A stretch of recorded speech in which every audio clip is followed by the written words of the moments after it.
Man, y'all, it is still freaking hot. This is like, it's overcast, it's muggy, pretty miserable out today. So, UPS, we've all seen the headlines that what UPS has done, basically, where they were like destroying packages from certain companies manufacturing certain items that may or may not project certain metallic objects from the end of a piece of hollowed out steel. And if you're wondering why I'm talking in code, it's because we all know how the YouTube algorithm works. So they'll blacklist our video if we get too specific. But I wanted to cover this because UPS just came out and then said why, and basically they said you're in violation of the federal regulation the federal regulation that regulates these items, and that's all going to get challenged in the courts. And honestly, I think that will probably turn out okay at the end, because what's going on is, for those of you that don't know, there's something called an 80% lower, and this allows you to the item of the piece of the man. How do I describe this? Trying to talk in code. That the piece of the pew device that's at the bottom, basically, that is actually qualified legally as the device, that is manufactured to an 80%. So you can finish it out with like a drill press at home, basically, and then you have this certain item that is no longer or that you manufactured yourself. And then at that point in time, you don't have to have a serial number on it, and they call it a ghost gun, right? So, man, I just said it. Like, it's impossible to do this video without calling it what it is. So, it makes this, it creates the item into a ghost gun then at that point in time, or what politicians have termed a ghost gun. They do that because it sounds scarier than saying an unserialized firearm. They can call it an untraceable firearm, things like that, and it makes it scarier. And these have been legal for a long time, and then now they're trying to make them illegal. And the reason I don't think this will work is, for one, is they have to have the cutoff somewhere. So if they say an 80%, well, then somebody will just make it 79% lower, and you'll have to do one more step. Not going to be the end of the world for it. And it'll be this kind of constant race to see who can come up with the most creative way to do it. And anyway, so the next step is that, okay, if they can require it on pieces that aren't a firearm, that aren't a working firearm, then can they require it on every piece? So the barrel, the upper receiver, the lower receiver, well, it's already required on the lower receiver, but the handle, at what point in time does it become a firearm? And, what will end up happening then is then you have the argument, well, what defines a piece of pipe versus a barrel? At what point in time does that become a barrel or just a piece of pipe? And that's a very hard thing to define legally, and which is why I don't think this will all pass the court system. And that, in combination with the EPA ruling the other day, I don't think this is going to be long for this world. It is going to hurt the businesses for the time being. But the bigger problem is that now we have businesses, let's say we win in the court battle. Well, UPS, FedEx, USPS, they're all saying that they're not going to be shipping these things. So now you can only sell locally, which really, really hamstrings these businesses because there's not enough of a niche market locally. So then what's the next step? And really they just got compliance by making it so dangerous for the businesses to do it that the businesses are all scared of being in violation. And so UPS has said, okay, we'll ship them, but you have to have a serial number for every item in there. So basically means that they're not going to ship lower receivers. And then you have to say, well, it's no longer a low receiver, it's a machine part, and we're just mailing machine parts. So again, it's an impossible thing to regulate. But the fact is that the UPS doing this is just one more step towards them actually trying to turn this information over. And what I mean by that is that with UPS collecting the serial numbers, why are they collecting the serial numbers? Who are they turning that information over to? Mandating that it's required to have a serial number and collecting the serial numbers are two very different things.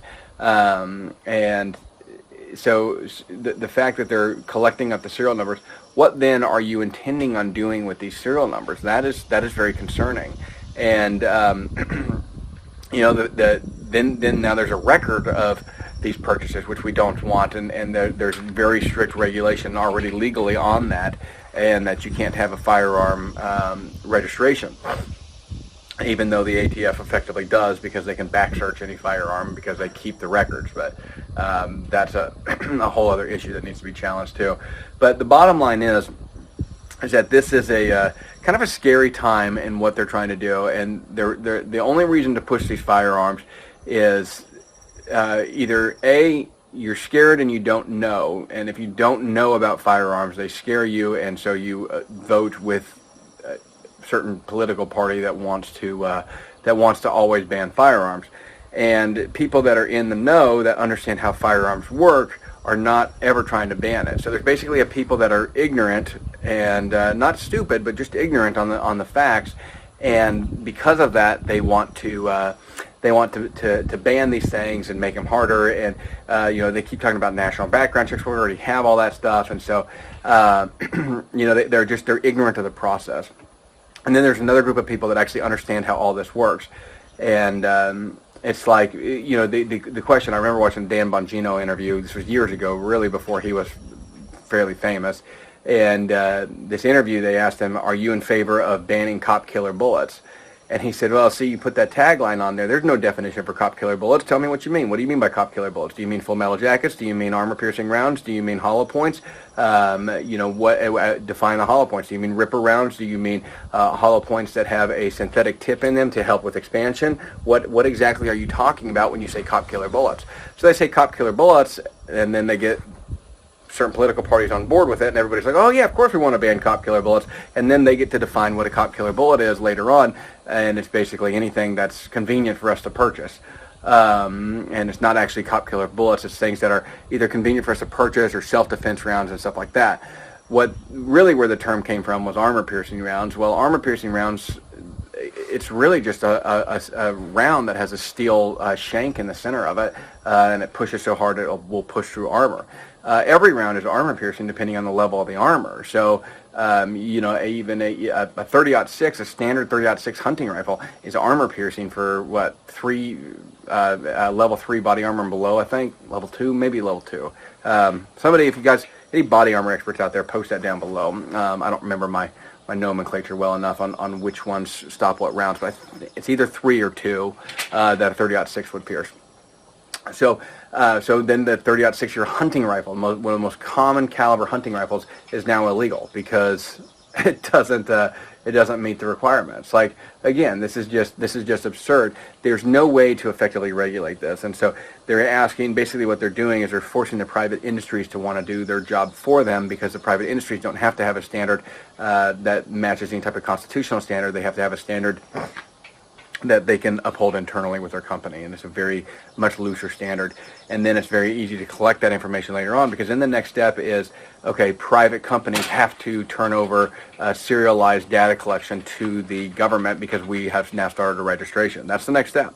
And then it's all there. All the information is there. They get everything that has ever been shipped ever, and that's what becomes scary about this. So, for those of you, if you're on the fence on firearm stuff, you have to err on the side of the individual, not on the side of the government, because you cannot give the government an inch without them taking 35 miles. There's just no way to do it, because this is why there's been no major firearms legislation in ages, simply because everybody just said, hey, the stuff that you're proposing has not worked in the past. Why should we trust this one to work? We're done giving up and leaning forward on this. We want no more legislation and regulation until you're willing to actually act on the ones that are there and fix the problem. So, and none of them, they knew none of them would fix the problem. It was always about control and always about just giving the government more control and more hands in the pot on this. So, guys, watch out for this. Now is a great time. If you ever thought about starting up a shipping company, now is a wonderful time. If you want to go out and buy you a couple armored vehicles and start a shipping company that just does firearms, yeah, I think you could make a killing right now. And all you'd have to do, is get with these manufacturers and do the shipping from the manufacturers to the dealers, and start specializing in setting up like as your standard, right, where they have drop locations, so you could ship 80% lowers at drop locations and stuff. And obviously you have some work to make sure everything you're doing is legal, but now is a great time to start up a shipping company if you have the inclination to do so, and the knowledge. So anyways, guys, that's all I have for you today. If you've made it this far in the video, guys, I really appreciate it if you'd like, subscribe. Make sure and leave a comment. That really helps out the algorithm. Even if you just say, thanks, good to see you, Mac. We really appreciate it. It really does help the algorithm out a lot. They say it helps if you leave 2 comments, but I'm not sure on that one yet. So anyways, guys, we will see y'all tomorrow morning. Thanks for watching.